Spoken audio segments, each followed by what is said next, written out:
because many of us, including me, and it might be you, and if it's you, stop making financial decisions blindly. It's 2026. It is foolish to keep making financial decisions blindly. It was foolish back then, it is foolish now. Stop doing it.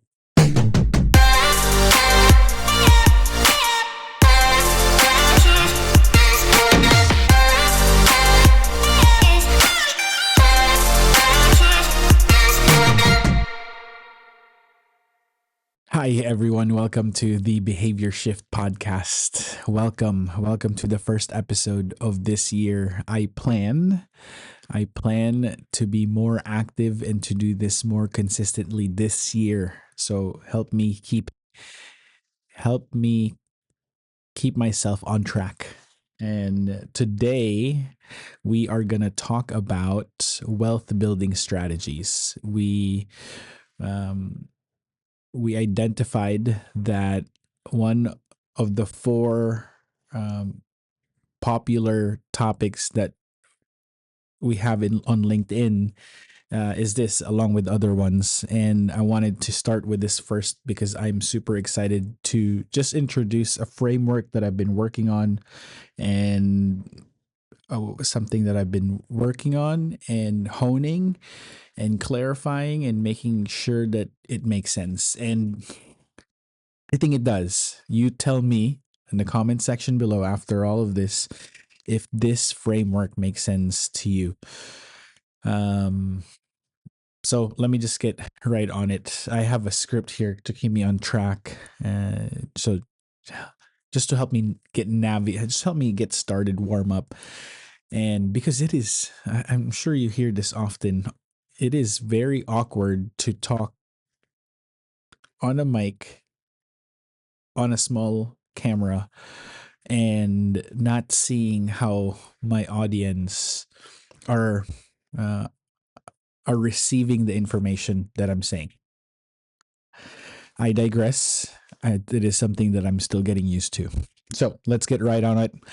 When most people hear the phrase building wealth, when you think of the phrase building wealth, we tend to think about investing, stock picks, market timing, or finding the next big opportunity. But if you just do a quick Google search, if you look online, if you read books, this is actually not what it's not a consistent thing that we see in research and even financial planners that are practicing out there. The research and financial planners insights consistently show that wealth is rarely built through a single decision or strategy. Instead, it is the result of a series of intentional behaviors applied consistently over time. Your investments needs time to grow. According to a financial expert, and I'll link all of the resources that I used. According to this financial expert who wrote this article, wealth at its core, the meaning of wealth is increasing net worth in a way that creates freedom, stability, and options. I'll share with you a little bit more about my thoughts on that, but generally speaking, I don't think there's anything wrong with that definition of wealth. I think I can add more to it though. Multiple sources point to the same foundational truth, which is successful wealth building begins long before investing enters the picture. Controlling high interest debt, consumer debt, understanding cash flow, what goes in, what comes out, or what comes in, what goes out, maintaining adequate savings and investing consistently over long periods are far more predictive of financial success than attempting to outperform the markets. If I'm recording this in a time where Bitcoin is plummeting really quick. So if you look at it from a short-term perspective, oh, that's horrible. But if you're a long-term investor, maybe this is just a blink in the eye. You tell me your thoughts about Bitcoin, comment section below. In fact, many Americans tend to build wealth using a combination of practical strategies such as home ownership, retirement savings, emergency funds, and disciplined investing, rather than relying on any single method. Equally important is recognizing that wealth building priorities change over time, meaning the strategy that you have in your 20s might not uh, work the same as in your 20s. Yes, the foundation might be the same, but maybe there are some differences that you can tweak. And that's why this is that financial planning, it's a lifelong journey. And the financial planning documents that I create for clients, they're a living document, meaning it changes. The foundations are set, but we have to tweak it every now and then. Early in life, the primary challenge may be earning enough income to save at all. Later, the focus shifts to discipline. Focus shifts to saving discipline, investment growth, and eventually protecting what has been built as retirement approaches. Michael Kitces, he is known in the financial planning field industry, and he explains it this way. Effective financial guidance must align with an individual's phase of life, because advice that works well in one stage may be ineffective or even harmful in another. Again, really, here's what I'm trying to say. Financial planning is a life on life journey. The financial documents that I create for clients is a living document that gets tweaked, that gets updated. It is not a one and done deal. Today's conversation focuses less on tactics. Rather, we will look at the principles that paint the bigger picture. Right? I want to introduce the principles that I've been working on that paint the bigger picture. I want to walk through a clear, repeatable framework for wealth building, one that integrates income, budgeting, savings, investing, goal orientation, and risk protection, so we can better understand how wealth is built from the ground up, why a strong foundation is necessary for that journey. And I'll try to link that last sentence, that so we can better understand how wealth is built, but why a strong foundation is necessary for that journey. A strong foundation. Put that in a put. Let, let's put a pin on that, and I'm hopefully. I pray that at the end of this, I get to connect that and give you some encouragement, not from my own words, not from my wisdom, but something much greater than all of us combined. Cash flow is the foundation of wealth. Before we can have meaningful conversations about saving or investing, we have to start with something far more basic. We gotta detach ourselves from the sophisticated, complex wealth building strategies that are out there. We gotta start with something far more basic. That's cash flow. What goes in, what goes out. Cash flow is what comes in and what goes out. We must address questions such as, do you have stable and adequate income? Do you have a budget? Do you know where your money is going? If you don't have a budget, why not? What are the things that are preventing you from having these basic tools, basic strategies to build wealth? These core steps, these first steps of income management and budgeting creates margin, creates protection, creates a buffer between you and the next emergency and the next calamity that involves finances. So cash flow, meaning income and budgeting, are the tools that I use for clients to create margin. Wealth cannot be built without margin, and margin only exists when income is stable, adequate, and intentionally managed. Intentionally managed is the budgeting part. Many people feel behind financially not because they are irresponsible or uninformed, because let's be honest, the things I use AI to create this script. I use AI in many of the things that I do in my business, in my professional development. It doesn't take me out of the picture though. I still have to know what I'm putting into the AI software. And you can do the same thing. The AI can probably do a much better mathematical job, mathematical equation than I am. I'm a fake Asian and I don't really like math. So the idea that we are uninformed because the information is not there, I think that is no longer a valid excuse. And yeah, so many people feel behind financially not because of being irresponsible or being uninformed. Many people are disciplined. Many people are have plenty of information through the classes that they take, the professional development courses that they're taking, the things that they're watching.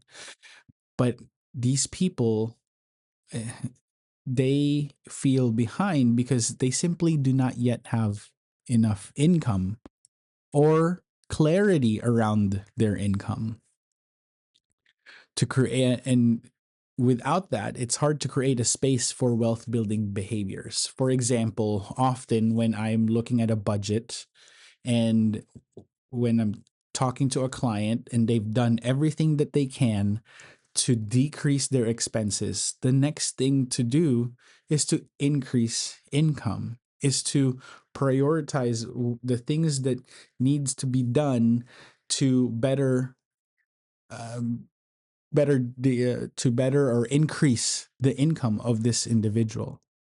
Then through that, because we decrease the expenses, then we increase the income. There's that margin in between, and that's the space that's needed to build wealth, to strengthen the foundation of these wealth building strategies. Now, this is not to say that there are people who have been irresponsible. There are many people that are irresponsible with their money because those people do exist. Sin exists. The reality of the fall of Adam and Eve eating from the fruit of the forbidden tree, that is a reality. We toil in our work because sin is a reality. The flesh points toward earthly treasures. And if I'm going to be honest, when I say these people or those people, that was me. It sometimes is still me. And I keep praying that it won't be me anymore. And if I was to ask you, more than likely you've been in that situation. Maybe you're in that situation right now. And if you are, don't fight alone. Never fight alone. Never fight the enemy fairly. Have somebody in your corner, a cornerman, right? As in boxing, you have your cornerman caring for you after the round is done. Maybe it's putting pressure on a spot where there's already bleeding, right? The cuts, the swelling. Never fight alone. Never fight the enemy fairly. And it's okay. I want you to know, if you're listening to this and you are in this situation where you need financial help, um, don't hesitate to reach out. Research and comprehensive financial planners guidance consistently emphasize that understanding what comes in and what goes out is the true starting point of financial progress.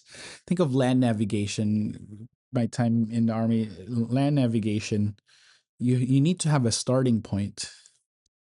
And throughout your walk, as you find points, you need to be making accurate adjustments to make sure that you will find your point. Because if you start at the starting point and you shoot your azimuth and now you're walking and you never check your pace and never check your azimuth, you might be completely off from the point that you're trying to find.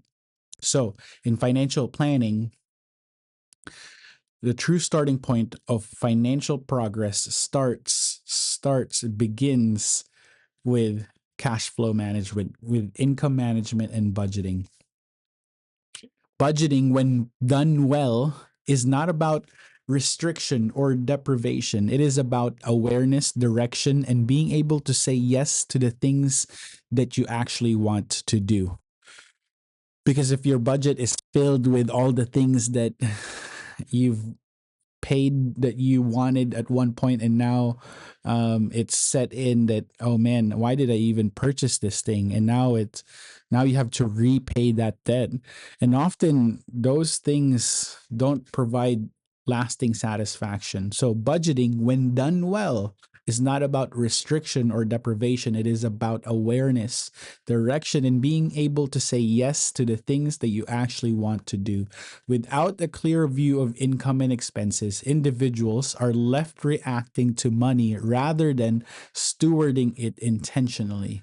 In fact, a lack of cash flow often leads people to skip foundational steps and jump prematurely into investing, increasing financial stress rather than reducing it. Because the entire premise of investing is for future needs.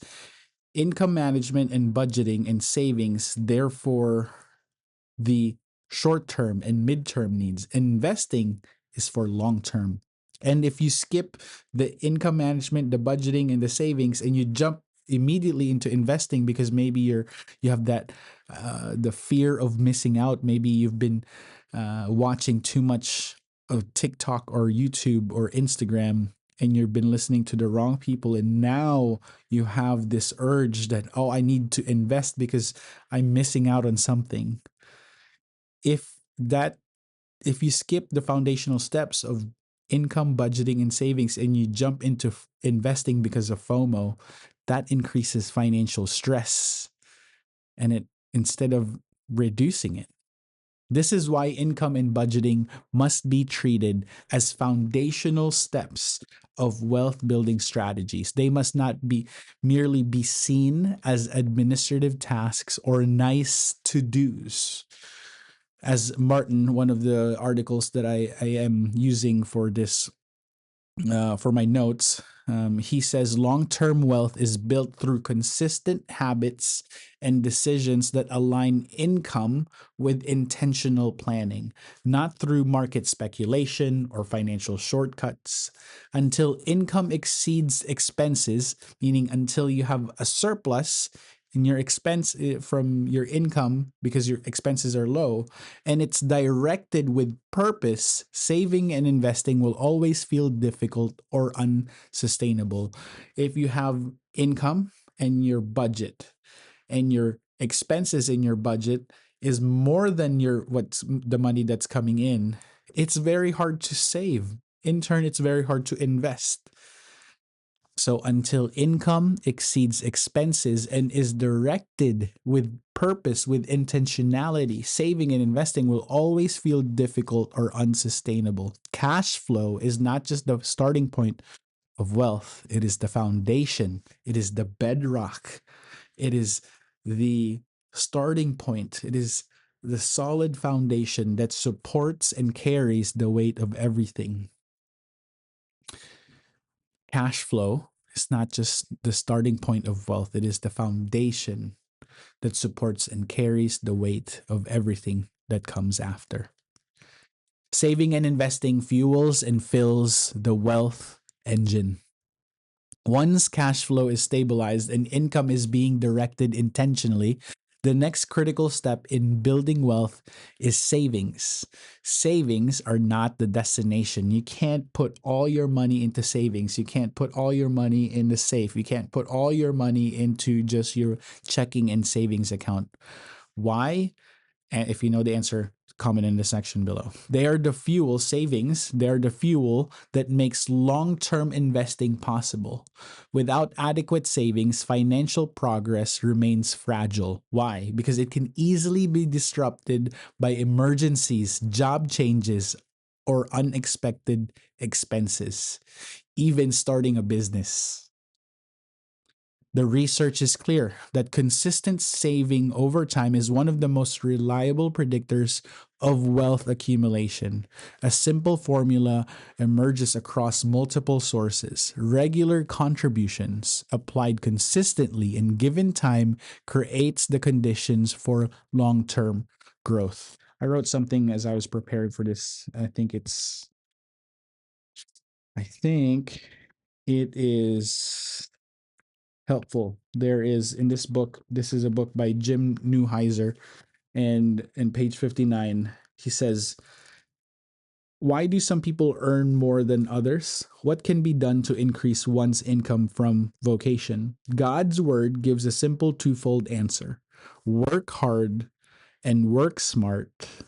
Effort times skill produces income. So you bring in your effort, you multiply that with time, or let me backtrack. You have your effort, you have the things, the hard work, um, the work ethic. You bring that into your job. So your effort multiplied that by the skills, the technical skills that you have, the soft skills that you have, equals income. A simple formula emerges across multiple sources. Regular contributions applied consistently in given time. Regular contributions applied consistently and given time creates the conditions for long-term growth. Emergency savings provide stability and protect against debt, while intentional savings creates the capacity to invest without panic or short-term decision making. If you have an emergency fund, you are more likely to turn those emergencies into inconveniences. Yes, nobody wants to pay for a $1,500 ball joint replacement for a 2006 Toyota Prius. Nobody wants to pay that much. Nobody wants to pay that amount for something, but at least you have the money to pay for it. Imagine if you didn't have the money to pay for it. What sort of emergency, what sort of maybe even catastrophe are financially are you heading? So emergency savings provides that stability and protect against debt, while intentional saving creates the capacity to invest without panic or short-term decision making. As savings grow, investing becomes the primary engine of wealth creation. Investment growth fills the necessary long and short-term bucket. So as you're building your savings discipline, as you're saving the surplus from your income, investing becomes then the primary engine of that wealth creation, of that wealth strategy. Investment growth, the growth from your investments, whether that's value investing, dividend investing, if the stock just goes up in value, in growth, and in value, and there's a capital gain, that growth, that investment growth is fills the necessary long and short-term bucket that you need, hopefully for retirement, not for today, because again, investment is long-term. Think 30 years, 40 years, 50 years. However, effective investing is less about complexity or sophistication. Leave the complexity and sophistication. Yes, there are important things that you must know about investing, but it does not have to be complicated. It does not have to be sophisticated. It is more about discipline, diversification, and time in the market. Time in the market beats timing the market. Americans who successfully build wealth tend to do so by investing consistently, often through retirement accounts, right? Your 401k, 403b, your 457, your IRAs, SEP IRAs, simple IRAs, and diversified portfolios. So, normal Americans would have some sort of employer sponsored plan, a TSP, a 401k, a 403b, and a combination of individual retirement accounts like traditional and Roth. Through that, uh, Americans invest consistently with diversified portfolios rather than through frequent trading or speculative strategies. So, a normal American, the way that they use the tools that they have for retirement, they do this: invest in their employer sponsored plan, i.e., 401k, TSP, 403b, and their individual retirement accounts like the traditional and Roth, rather than frequent trading, day trading, or speculative strategies. Be aware, be aware, be aware. You will be tempted. You will be tempted. You will be coerced. You will be lied to by others through FOMO. Don't fall for it. Don't fall for it. Kitses reinforces this progression by noting that early in the wealth building journey, contributions matter more than returns. Over time, however, compound growth becomes the dominant force driving outcomes. This is the point where compounding becomes powerful, but only for those who stay invested. Because if you're not investing, compounding interest is probably working against you. How does it work against you? Credit card debt.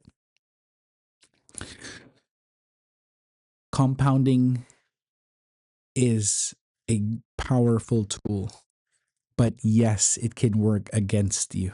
And if it's working against you, very hard. It's very hard. It gets very difficult because it is such a powerful tool. So use it. Use it instead of it using you. Instead of you paying for compound, use the money so that your money compounds. This is the point where compounding becomes powerful, but again, only for those who are and stay invested.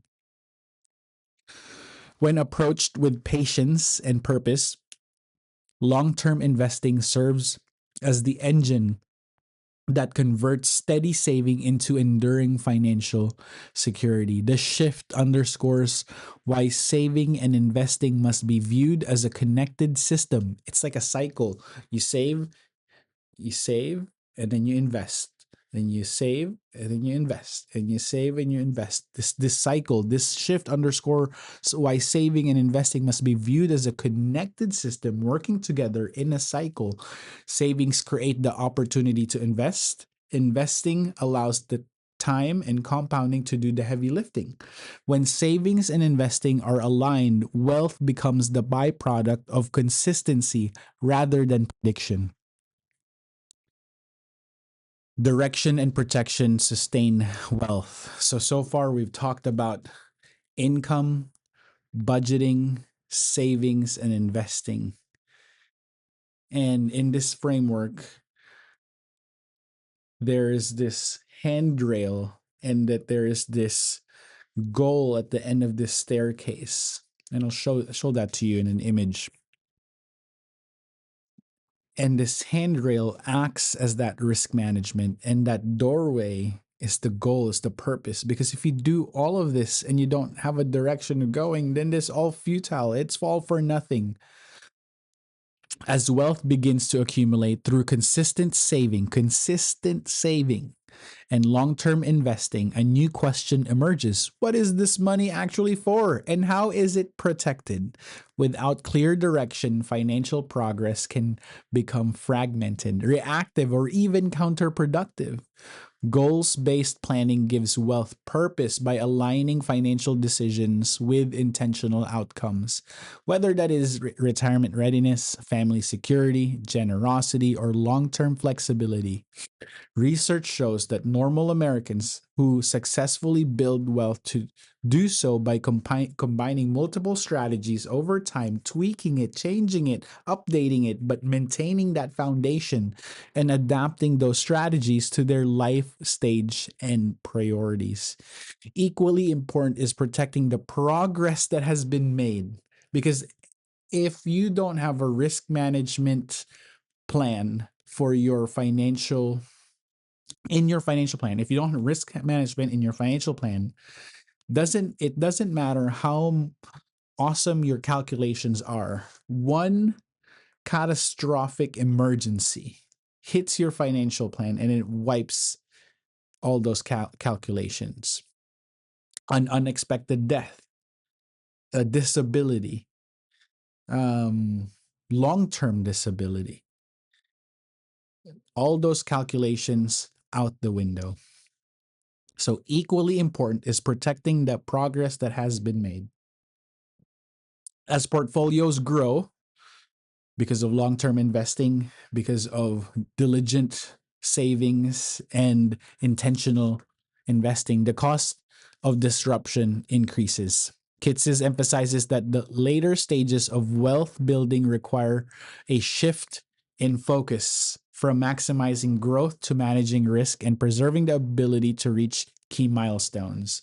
There's this idea in financial planning that the life cycle of an individual working from starting from the working age to retirement is this idea of climbing a mountain. On this side of the mountain, you're accumulating your wealth.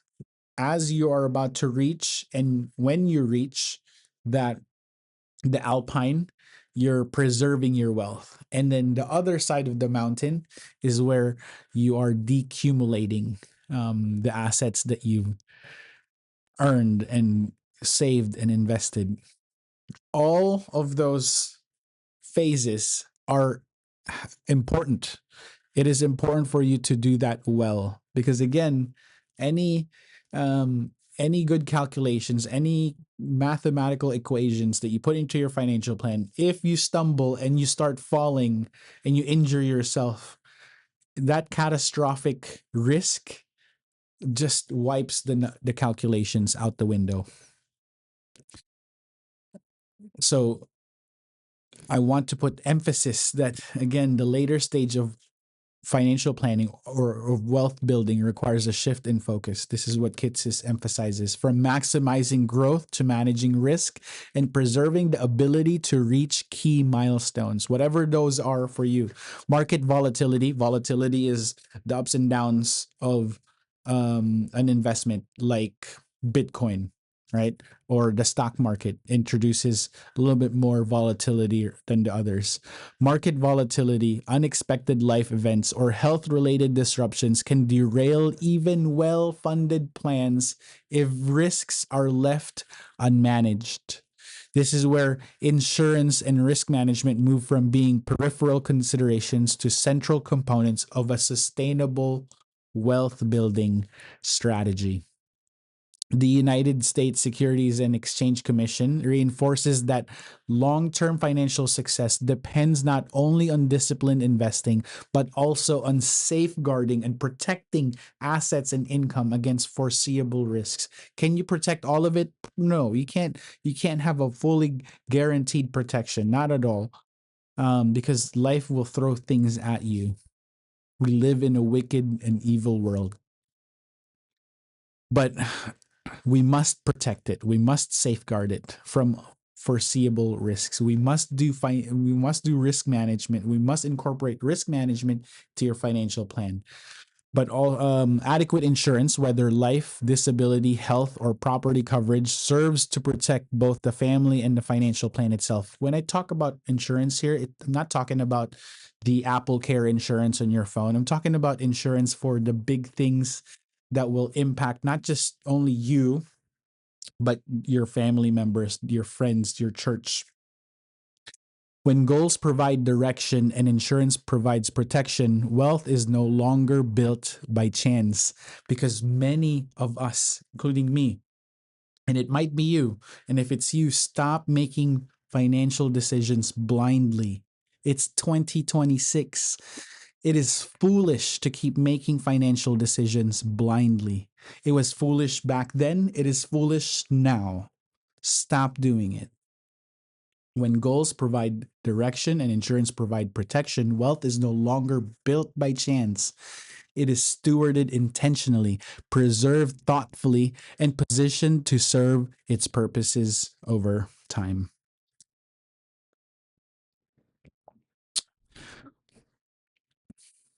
As I'm drawing to a close, as I'm about to end this video, everything that we've talked about are important. Yes. And managing your income, making sure you live on a budget, saving, investing, goals based planning, risk protection. Yes, they are all important. And the Bible would agree. The scriptures would agree. In a series titled Mastering Your Money, that the late John MacArthur, a prominent man of faith, he shares these numbers, he shares these statistics on how often Jesus referenced money. And we're only talking about 4 times in the we're talking about in the found in the 4 gospels. Jesus's reference to money in the Gospel of Matthew 109 times. The Gospel of Mark 57 times. The Gospel of Luke 94 times. The Gospel of John 88 times. Jesus spoke about money. Jesus spoke about treasures. Jesus spoke about possessions. If he spoke about it, we must listen and heed, cling on, draw our ears closer to his teachings. We must heed Jesus's teachings. Live, because tomorrow is not guaranteed. Save, because you don't know what tomorrow brings. Give, because none of the things we have is ours anyway. It's all God's. Ultimately, for me and my family, Jesus is the eternal treasure that we have. Hear Jesus's words in Matthew 7, verses 20 to 27. I'll give you some time. Pause if you need more time, but go to Matthew chapter 7, verses 20 to 27. Everyone then who hears these words of mine and does them will be like a wise man his house on the rock, and the rain fell, and the floods came, and the winds blew and beat on that house, but it did not fall, because it had been founded on the rock. And everyone who hears these words of mine and does not do them will be like a foolish man who built his house on the sand. And the rain fell, and the floods came, and the winds blew and beat against that house, and it fell, and great was the fall of it.